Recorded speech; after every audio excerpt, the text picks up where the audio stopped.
اعوذ باللہ من الشیطان الرجیم، بسم اللہ الرحمن الرحیم۔ السلام علیکم ناظرین، آپ دیکھ رہے ہیں 90 نیوز اور میں ہوں فرحان راجپوت۔ ناظرین، اس ٹائم ہم موجود ہیں مس صبا گل کے ساتھ، اور آج ان سے جس موضوع پہ میں بات کرنے جا رہا ہوں وہ ہے میاں محمد نواز شریف صاحب کی وطن واپسی۔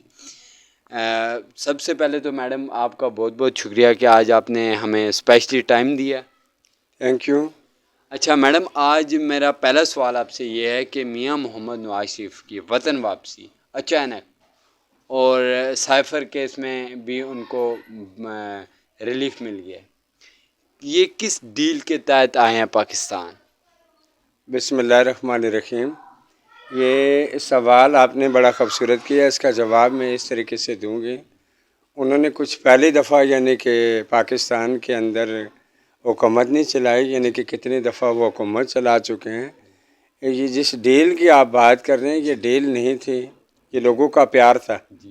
لوگوں کی پیار کی وجہ سے لوگوں نے بڑے ترلے کیے، یعنی کہ وہ پاکستان جب واپس آئے سب لوگوں نے ان کو ویلکم کیا۔ ان کے کام جو موجودہ کام تھے یعنی کہ وہ لوگوں کو نظر آتے ہیں۔ موٹر وے کو دیکھو، یعنی کہ پھر اس کے بعد یعنی کہ گاڑیاں دیکھو کس طریقے سے انہوں نے اصولت پاکستان کی گورنمنٹ کو، عوام کو وہ دی ہیں۔ اور یہی چیزیں جو ہوتی ہیں یعنی کہ اس چیز کے بارے میں آپ کہہ رہے ہیں یعنی کہ وہ کس ڈیل کے مطابق آئے، یہ ڈیل نہیں میں وہ ڈیل نہیں کہہ رہا جو آپ سمجھ رہی ہیں، میں یہ کہہ رہا ہوں کہ کیا ان کو نیکسٹ پرائم منسٹر آپ دیکھ رہی ہیں، وہ ڈیل اس کو کہا جا رہا ہے کہ عوام کیا ان کو لانا چاہ رہی ہے وزیر اعظم؟ آپ ان کے جلسے سے آپ ان کے ویلکم کے جو پروگرام تھا لاہور منارہ پاکستان میں جو منایا گیا تھا اس میں آپ دیکھ سکتے ہیں۔ اور میں کہتے ہیں نا منہ چھوٹا ہے تو بات بڑی نہیں کرنی چاہیے۔ میں کسی بھی ادارہ کی بھی یعنی کہ جو جماعتیں ہیں، سیاسی جماعتیں، میں کسی کے خلاف کسی قسم کی کوئی بات نہیں کر سکتی۔ اس کی وجہ یعنی کہ ہماری قوم جو ہے، ہماری عوام جو ہے یعنی کہ یہ اپنی یادداشتیں کھو بیٹھتی ہیں۔ میں ایک چیز کو ضرور اس ناظرین کے آگے شیئر کرنا چاہتی ہوں۔ اب دیکھیں، امریکہ کا کوئی بھی قوم کا بندہ یا امریکہ کا کوئی بھی نمائندہ، کسی قسم کا کوئی بھی بندہ پاکستان آ کر کبھی انہوں نے امریکہ کے پرائم منسٹر کو گالی دی یا اس کی انسلٹ کی یا اس کے بارے میں برا بھلا انہوں نے کہا۔ آپ دوسرا ملک جو ہے یعنی کہ انڈیا کا کوئی بھی یہاں آ کر پاکستان کے اندر انہوں نے انڈیا کے بارے میں کوئی غلط بات کی، واحد ہمارے پاکستانی ہیں۔ سعودی عرب کیا تب جا کر وہ گالی گلوچ نکالتے ہیں، دبئی میں کیا، ہر ملک میں یعنی کہ اپنے پاکستان، اپنے ملک، اپنے لوگوں کو بدنام کرنے کی باتیں کرتے ہیں، الٹے سیدھے نعرے لگاتے ہیں۔ اگر ہمارے پاکستان کی عوام اچھی ہو جائے تو میرے خیال ہے منسٹر کبھی بھی غلط نہیں ہو سکتا۔ اچھا میڈم، آپ نے ابھی گالی گلوچ امریکہ کی بات کی ہے، تو یہ آپ کا اشارہ کہیں چیئرمین پاکستان تحریک انصاف کی طرف تو نہیں؟ آپ نے بہت سارے ایسے سوشل میڈیا پہ ہر جگہ پہ یہ ٹرنگ چلے گئے، دیکھیں ہماری کسی سے کوئی دشمنی نہیں ہے۔ ہم نے ایک سادہ لفظوں میں ایک سادگی، ایک جاہل ان پڑھ ہو کر یعنی کہ یہ چیز اگر ہمیں شوٹ نہیں کرتی، ہمیں اچھی نہیں لگتی، یعنی کہ یہ نہیں ہم کہتے یعنی کہ خان صاحب برے تھے یا ان کی وہ دوسری بری تھی، یعنی کہ ان کی ٹیم بری تھی، یعنی کہ برائیاں انسان کے اندر ہوتی ہیں ہمیشہ۔ یعنی کہ ایک ماں باپ کی اولاد ہوتی ہے، کچھ اولاد ہوتی ہے وہ نیک فرمانبردار نکل آتی ہے، کچھ نافرمان نکل آتی ہیں۔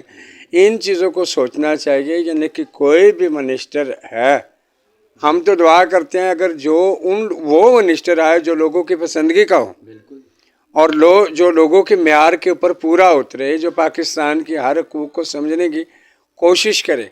اور یہ دیکھیں یعنی کہ اب ہمیں اگر کوئی بھی آ جاتا ہے تو میری کمیونٹی کو کیا فائدہ ہوگا اس سے؟ ہاں، پیاز ٹماٹر کی طرح ہم بک رہے ہیں، پالک اور سرسوں کے ساگ کی طرح ہم بک رہے ہیں، اور یعنی کہ سردیوں کا موسم ہے، جیسے ابلے ہوئے انڈے لوگ خریدتے ہیں، اس طرح کی تو ڈیمانڈیں ہو رہی ہیں خواجہ سراؤں کی، اس طرح کے ہم بک رہے ہیں۔ ان کو تعلیم کا کوئی اصولت نہیں گئی، ان کی صحت کا خیال نہیں رکھا گیا، ان کی انکم آمدنی کا ذریعہ نہیں لوگوں کو پتہ چل رہا۔ ہمیں تو وہ لوگ چاہیے جو ہمارا ساتھ دیں. بالکل میم. آج دن تک یعنی کہ ہمارے ساتھ کسی بھی منسٹر نے کیا کیا ہے؟ ہاں بار بار ہم چینکتے رہے کرلاتے رہے. یعنی کہ ہماری جو عمر ٹریفکین کے حوالے سے میں نے بات کی، خان صاحب کا نعرہ تھا ہمیں حقیقی آزادی چاہیے، اور اسی طرح یعنی کہ ہم بھی چاہتے تھے ہمیں گرو مافیا سے آزادی چاہیے. اچھا میڈم، میں نے دیکھا کہ آپ نے ٹریفک کی بھی بات کی، تو اس حوالے سے میں نے دیکھا کہ ایک ٹی وی چینل پہ آپ کا کافی مطلب چاہ رہا تھا کہ آپ نے ٹرانسجینڈرز کے لیے اسکول جو ٹریفک والوں کے لائسنس ہے وہ آپ نے ان کے لیے ایک جو ٹیم ہے آپ کی گئی ہے ان سے ملاقات کی. اس حوالے سے بتائیے گا کہ کیا خواجہ سراج جو آپ کی کمیونٹی ہے ان کو بھی ٹریفک پولیس والے دیں گے لائسنس؟ بالکل باقاعدہ دے رہے ہیں. میرا بھی ڈرائیوری لائسنس بن چکا ہے.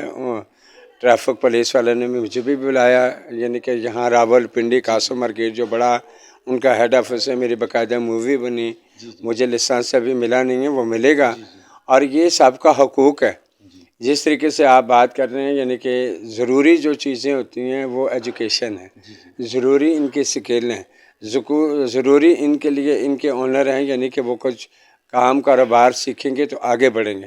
تعلیم اگر پاس ہوگی تو تب بھی انسان کامیابی کی طرف اپنے آپ کو لے کر چلتا ہے. اور میم جو اسکول کھولے تھے آپ نے ٹرانسجینڈرس کے، وہ ماشاءاللہ سے ابھی تک چل رہے ہیں؟ الحمدللہ. کیا اس میں یعنی کہ ایک دن کے لیے تو نہیں کھولے جاتے؟ مینس کہ ابھی تک وہ مسلسل اس میں تعداد بڑھتی جا رہی ہے یا کم ہوتی جا رہی ہے؟ جب پہلے دن یعنی کہ ہم نے ابتدا کیا تھا یعنی کہ مری روڈ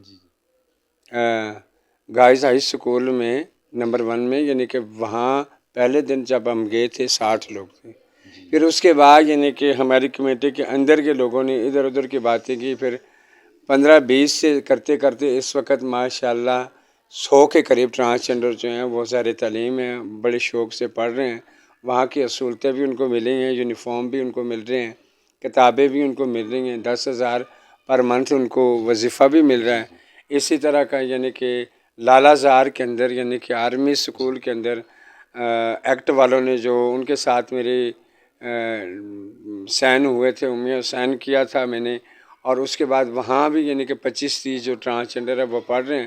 دوپہر کا کھانا بھی ان کو مل رہا ہے، ان کے لیے گاڑیاں بھی لگائی گئی ہیں، ان کو پر ڈے روزانہ کا 500 روپیہ بھی مل رہا ہے، کتابیں مل رہی ہیں، کمپیوٹر سیکھ رہے ہیں، کتابیں پڑھ رہے ہیں، یعنی کہ ہر طرح کی سہولت. اسی طرح مہرآبادی G11 میں ہے، اور اسی طرح 26 نمبر میں ہے، اسی طرح امام بری سرکار میں ہے، یعنی کہ وہاں بھی 100 کے قریب جو ٹرانسجینڈر اس وقت زیر تعلیم ہے. جی تو میڈم اب ہم کافی اور باتوں کی طرف نکل گئے تھے لاسٹ میں، پھر میں آپ سے یہ پوچھتے ہوئے جا رہا ہوں کہ کیا میاں محمد نواز شریف پاکستان میں دوبارہ وزیر اعظم بننے جا رہے ہیں؟ آپ کی کیا رائے؟ اللہ کرے بنے وہ. اچھا، اللہ کرے وہ بنے. ہمیں کسی سے کوئی اعتراضات نہیں ہیں. نہیں میں آپ سے پوچھ رہا ہوں کہ آپ کا تجزیہ میں پوچھ رہا ہوں کیا وہ میرے تجزیے کی بات کرتے ہیں تو میں بات وہی کرتی ہوں یعنی کہ ہر انسان کی سوچ اپنی ہے اور ارادے اپنے ہیں. وہ کس ارادے سے، کس سوچ سے کس کو لائق کرتا ہے. آپ کو سمجھ اس چیز کی آنی چاہیے. مجھے ایک چیز جو تھی وہ ناپسند تھی، یعنی کہ ہمارے پاکستان کے اندر ہمارا ایکٹ تو پاس ہوا تھا، ٹرانسجینڈر خواجہ سراؤں کو شناخت تو مل گئی تھی، مگر اس شناخت کی ہمیں ایک اتنی بڑی تکلیف اٹھانی پڑ رہی ہے جس کی وجہ سے خواجہ سراں بلادری اس کارڈ کے تھرو حج عمرے پہ نہیں جا سکتے.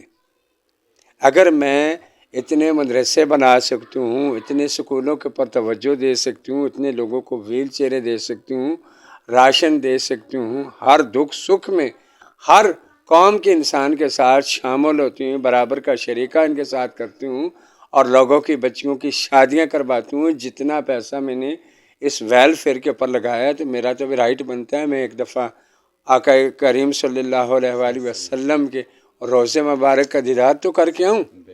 اور اسی وجہ سے میں نے کتنی دفعہ اپلائی کی، یعنی کہ میں اپنے آئی ڈی کارڈ کی وجہ سے نہیں جا سکتی. باقی سعودیہ کی گورنمنٹ اس چیز کو اپسیٹ نہیں کر رہی. اب یہ سب سے بڑی جو بات ہے جو میرے اندر کی بات تھی میں نے وہ کھول کر بات کر دی، کیونکہ میں ہمیشہ ایک چیز کے خلاف تھی، آج بھی ہوں، کل بھی ہوں، اور پوری زندگی رہوں گی. میں اس چیز کو ہرگز سپورٹ نہیں کرتی جس کو میرا اللہ رب العزت کی ذات ناپسند کرتے ہیں. ہمیشہ اس راستے کو اپناؤ اور اس راستے کو اپنی زندگی کو رواں دواں کرو جہاں اللہ اور اللہ کے رسول کی خوشی شامل ہو. جی تو یہ میڈم صبا گل کی آپ نے گفتگو سنی، اور لاسٹ میں میڈم صبا گل سے ہم ریکویسٹ کرتے ہیں پاکستان زندہ باد اور پاک آرمی زندہ باد کا ایک نعرہ لگا دیں. جی میں سب سے پہلے میرا اللہ حضور زندہ باد. ہم نے آرمی کے نعرے لگائے، ہم نے پولیس کے نعرے لگائے، ہم نے تمام سیاسی جماعتوں کے نعرے لگائے، مگر آج دن تک آپ نے سنا ہے میرے رب کا بھی کسی نے نعرہ لگایا ہے؟ وہ زندہ ہے، وہ زندہ رہے گا اور قیامت تک، اور وہ اس سے آگے بھی وہ خدا زندہ ہی ہے. خداوند کریم ایک ایسی ہستی جس نے کائنات کو پیدا کیا، کائنات بنائی، رات دن. اگر یہ زمین ہے یہ اللہ نے ہمیں عنایت کی، یہ پھل، چشمے، پہاڑ، اناج جو ہیں وہ اللہ نے ہمیں عنایت کر دیے. ہمارے کوئی بھی اگر آنا چاہتا ہے، پرائم منسٹر بننا چاہتا ہے یا جماعت میں آنا چاہتا ہے، ان سے میرا سوال ہے کیا وہ ہمیں کیا دے رہے ہیں؟ اللہ تو سب کچھ دے رہا ہے. آج دن تک پاکستان میں کیا پوری دنیا میں کون انسان کہتا ہے اللہ زندہ باد؟